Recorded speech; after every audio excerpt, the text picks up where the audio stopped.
Profetas y Reyes, capítulo 54. Reproches contra la extorsión. Aún no se había terminado la muralla de Jerusalén cuando se llamó la atención de Nehemías a las condiciones desafortunadas de las clases más pobres del pueblo. Con la intranquilidad que reinaba, los cultivos se habían descuidado en cierta medida. Además, debido a la conducta egoísta de algunos que habían regresado a Judea, la bendición del Señor no descansaba sobre su tierra y había escasez de cereal. A fin de obtener alimento para sus familias, los pobres se veían obligados a comprar a crédito y a precios exorbitantes. También estaban compelidos a tomar dinero prestado a interés para pagar los gravosos impuestos que les cobraban los reyes de Persia. Y para aumentar la angustia de los pobres, los más ricos de entre los judíos habían aprovechado aquella necesidad para enriquecerse. Mediante Moisés, el Señor había ordenado a Israel que cada tercer año se recogiese un diezmo para beneficio de los pobres, y además se había provisto ayuda con la suspensión de las labores agrícolas cada séptimo año, a fin de que mientras la tierra quedase en barbecho, lo que produjese espontáneamente fuese dejado para los menesterosos. La fidelidad en dedicar estas ofrendas al alivio de los pobres y a otros usos benévolos habría contribuido a recordar al pueblo la verdad de que Dios lo posee todo, así como su oportunidad de ser intermediarios de sus bendiciones. Dios quería que los israelitas recibiesen una preparación que desarraigase el egoísmo y diese amplitud y nobleza a su carácter.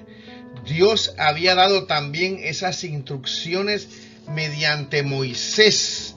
Si dieres a mi pueblo dinero emprestado al pobre que está contigo, no te portarás con él como logrero. No tomarás de tu hermano logro de dinero, ni logro de comida, ni logro de cosa alguna de que se suele tomar. También había dicho: cuando hubiere en ti menesteroso de alguno de tus hermanos en alguna de tus ciudades, en tu tierra que Jehová tu Dios te da, no endurecerás tu corazón ni cerrarás tu mano a tu hermano pobre, mas abrirás a él tu mano liberalmente, y en efecto le prestarás lo que basta, lo que hubiere menester, porque no faltarán menesterosos de en medio de la tierra. Por eso yo te mando diciendo: abrirás tu mano a tu hermano, a tu pobre y a tu menesteroso en tu tierra. Éxodo 22:25, Deuteronomio 23:19, 15 versículos 7, 8 y 11. Después que regresaron los desterrados de Babilonia, hubo ocasiones en que los judíos pudientes obraron en forma directamente contraria a esas órdenes. Cuando los pobres se habían visto obligados a pedir dinero prestado para pagar su tributo al rey, los ricos se lo habían prestado, pero cobrándole un interés elevado. Hipotecando las tierras de los pobres, habían reducido gradualmente a los infortunados deudores a la más profunda miseria. Muchos habían tenido que vender en servidumbre a sus hijos e hijas, y no parecía haber para ellos esperanza de mejorar su condición, ni medio de redimir a sus hijos ni sus tierras, y solo veían delante de sí la perspectiva de una angustia cada vez peor. necesidad perpetua y esclavitud. Eran, sin embargo, de la misma nación, hijos del mismo pacto que sus hermanos más favorecidos. Al fin el pueblo presentó su situación a Nehemías. He aquí le explicaron que nosotros sujetamos nuestros hijos y nuestras hijas a servidumbre, y hay algunas de nuestras hijas sujetas, mas no hay facultad en nuestras manos para rescatarlas, porque nuestras tierras y nuestras viñas son de otros. Al imponerse Nehemías de esta cruel opresión, su alma se llenó de indignación. Enojéme, dice, en gran manera cuando oí su clamor y estas palabras. Vio que para quebrantar la opresiva costumbre de la exhortación debía asumir una actitud decidida por la justicia. Con la energía y la determinación que le caracterizaban, se puso a trabajar para aliviar a sus hermanos. El hecho de que los opresores eran hombres de fortuna, cuyo apoyo se necesitaba mucho en la obra de restaurar la ciudad, no influyó por un momento en Nehemías. Reprendió vivamente a los nobles y gobernantes, y después de congregar una asamblea del pueblo, les presentó los requerimientos de Dios acerca del caso. Les recordó acontecimientos que habían sucedido durante el reinado de Acaz. Repitió el mensaje que Dios había enviado entonces a Israel para reprender su crueldad y opresión. A causa de su idolatría, los hijos de Judá habían sido entregados en manos de sus hermanos aún más idólatras, el pueblo de Israel. Este último había saciado su enemistad, matando en batalla a muchos miles de hombres de Judá, y se había apoderado de todas las mujeres y los niños con la intención de guardarlos como esclavos o de venderlos como tales a los paganos. Debido a los pecados de Judá, el Señor no había intervenido para evitar la batalla, pero por el profeta Obed reprendió el cruel designio del ejército victorioso, diciendo: habéis determinado sujetar a vosotros a Judá y a Jerusalén por siervos y siervas, mas ¿no habéis vosotros pecado contra Jehová vuestro Dios? Obed advirtió al pueblo de Israel que la ira de Jehová se había encendido contra ellos y que su conducta injusta y opresiva atraería sobre ellos los juicios de Dios. Al oír estas palabras, los hombres armados dejaron a los cautivos y los despojos delante de los príncipes y de toda la congregación.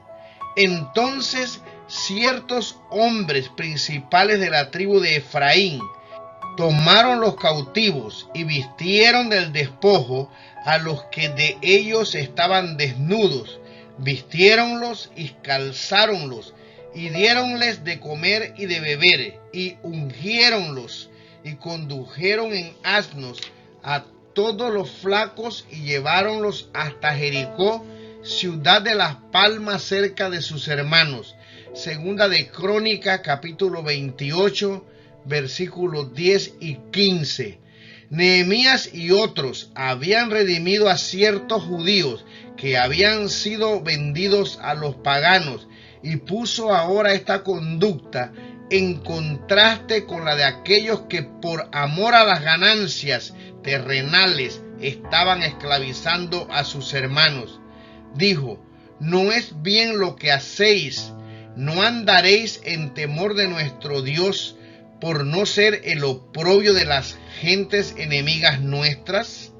Nehemías les explicó que por el hecho de que el rey de Persia le había investido de autoridad, él mismo podría haber exigido grandes contribuciones para su beneficio personal.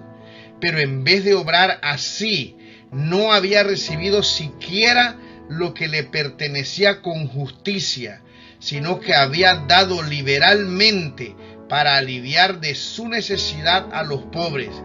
Instó a los gobernadores judíos culpables de extorsión a que renunciasen a este inicuo proceder, devolviesen las tierras de los pobres, así como el interés del dinero que les habían exigido, y le prestasen lo necesario, sin garantía ni usura.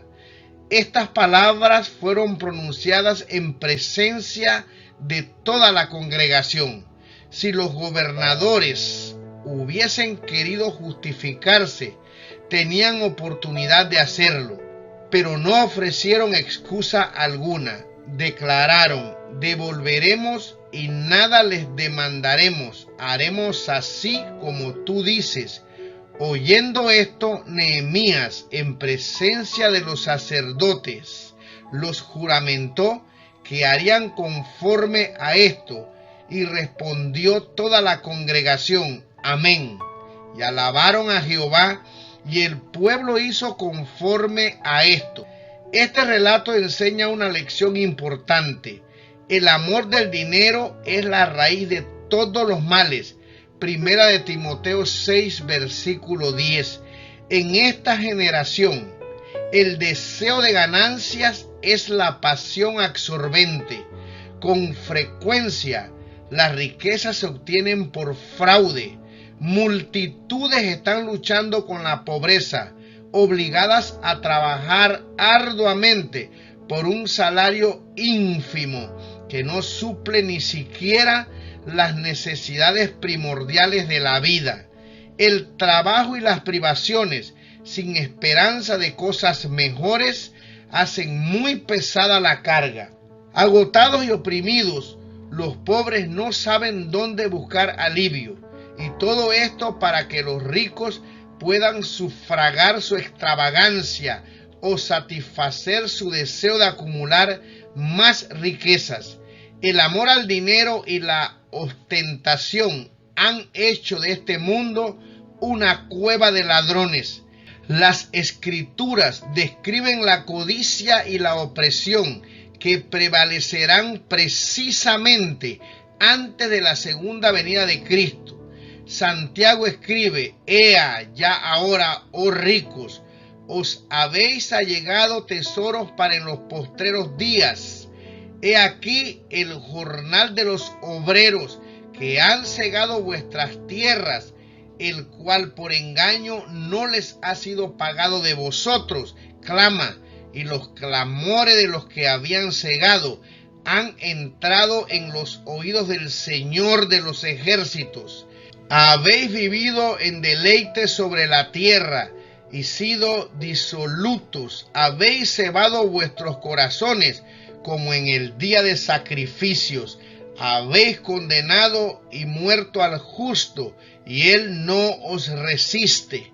Santiago 5, versículo del 1 al 6.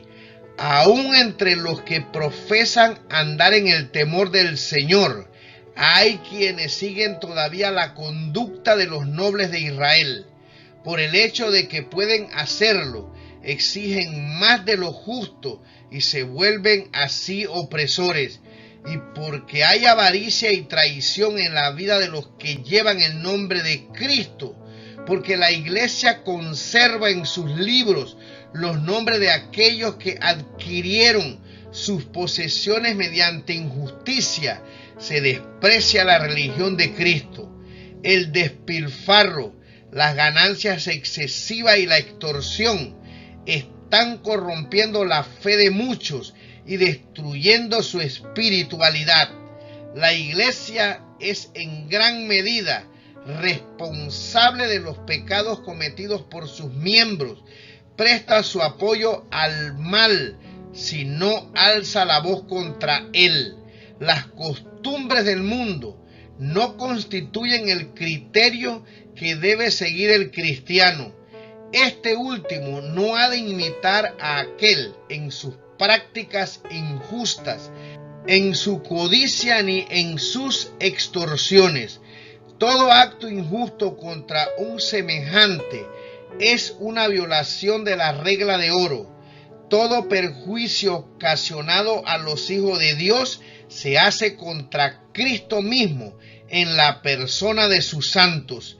Toda tentativa de aprovecharse de la ignorancia, debilidad o desgracia de los demás se registra como fraude en el libro mayor del cielo. El que teme verdaderamente a Dios preferirá trabajar noche y día y comer su pan en la pobreza antes que satisfacer un afán de ganancias que oprimiría a la viuda y a los huérfanos o despojaría al extraño de su derecho. El menor desvío de la rectitud quebranta las barreras y prepara el corazón para cometer mayores injusticias.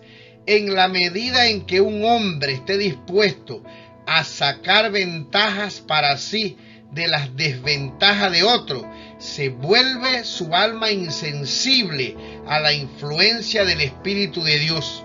La ganancia obtenida a un costo tal es una terrible pérdida. Éramos todos deudores de la justicia divina, pero nada teníamos con qué pagar la deuda. Entonces el Hijo de Dios se compadeció de nosotros y pagó el precio de nuestra redención. Se hizo pobre para que por su pobreza fuésemos enriquecidos. Mediante actos de generosidad hacia los pobres podemos demostrar la sinceridad de nuestra gratitud por la misericordia que se nos manifestó. Hagamos bien a todos, recomienda el apóstol Pablo, y mayormente a los domésticos de la fe. Y sus palabras concuerdan con las del Salvador. Siempre tendréis los pobres con vosotros, y cuando quisiereis, les podréis hacer bien. Todas las cosas que quisierais que los hombres hiciesen con vosotros, así también haced vosotros con ellos, porque esta es la ley y los profetas. Gálatas 6, versículo 10, Marcos 14, 7, Mateo 7, 12.